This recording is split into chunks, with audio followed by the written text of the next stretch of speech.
আসলাম। টানতেই ভাই কইতেছে একটা গার্লফ্রেন্ড হইলে ভালো হইতো।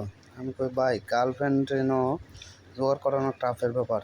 যা একলা একলা ঘুরি, একলা একলা ঘুরার ধরলাম। ভাই কইতেছে একটা ভিডিও করি, তারপর ভিডিও ধরলাম।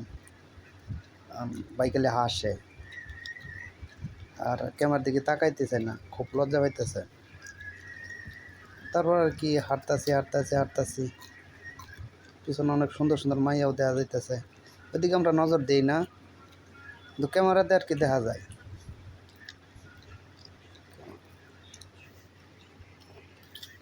হাঁটতাছি, তারপর একটা বাঁশি দিল, আমার যাওয়ার ঘন্টা বাজে গেল। কি আর করা, অনেক ঘোরাঘুরি করলাম।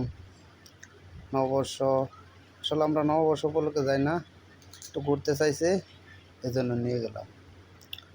ঘোরার মধ্যে একটা মজাই আলাদা। আমরা ওইদিকে নজর টজর দিই না। আবার আমরা দুজনে ঘুরতেছি হাতে হাত রেখা, আর কান্দের মধ্যে আমার হাত, বারবার হাতটা খালি সরাই দিতে চাই। রাগ উঠলে কি আমার লগে লয়ে গেছে, না কিছু করার নাই। ভাই কিছু কইতেছে, আমি কিছু কইতে দিই না, বলতেছে যে ভাবির কিছু একটা বলবো কারণ। আর ভাইগুলো হঠাৎ করে ডরাই গেল, ওরা আর কিছু কয় না, ওরা মুখটা রইবে নিল গা, আর ক্যামেরার সামনে আইতেই চায় না। ওমা, পরে দেখি যে কিছু একটা ব্যস্ত আছে, অন্য যাবার চাইলাম, ভাই না করলো। ভাই বলতে আমদাদ ভাই, আমরা একসাথে কাজ করি। ভাই খালি যাইতেছে, তখন আমি আবার গাড়ি হাতটা রাখলাম যে ভাই যাইয়েন না, আমি আছি, অসুবিধা নাই, কেউ কিছু কইতো না। তারপর গেটের দিকে